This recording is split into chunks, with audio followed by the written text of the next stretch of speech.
கேட்குற கேள்வியில் ஈகோ பிரச்சனை தான். அமெரிக்கா உலகத்துக்கே பெரிய தலைவருங்கிறான். அமெரிக்கா ஒன்றும் மண்ணும் இல்லைங்கிறத இப்போ வந்து உலகம் புரிஞ்சுக்கிட்டு அவங்கெல்லாம் ஒன்றும் பண்ண முடியாது, சும்மா பந்தா பேசிக்கிட்டு இருப்பாங்கட்டு. இப்போ இந்த சூழ்நிலையில் அரபு நாடுகள் கூட்டமைப்புல ஒன்று இருக்குது, ஒபேக்ண்டு, ஆயில் பெட்ரோலியம் எக்ஸ்போர்ட்ஸ். இந்த அரபு நாட்டு கூட்டமைப்புகள் இப்போது பிளவுபட்டு போச்சு.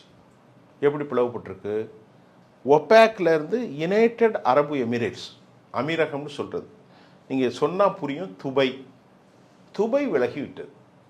பக்கத்தில் அபுதாபி, இது எல்லாமே ஒரு 7 நாடுகள் கொண்டதான் யுனைடெட் அரப்ஸ் எமிரேட்ஸ்.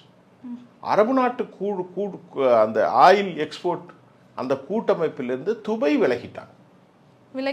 விலகி இனி எனக்கும் சவுதி அரேபியாவுக்கும் அரபுகளுக்கும் சம்மந்தம் இல்லை, நாங்கள் வந்து தனிச்சு தான் நிற்க போகிறோம், எங்களுக்கு சப்போர்ட் பண்ணது அரபு நாடுகள் யாரும் இல்லை, எல்லாமே முஸ்லீம் நாடுகள் தான்.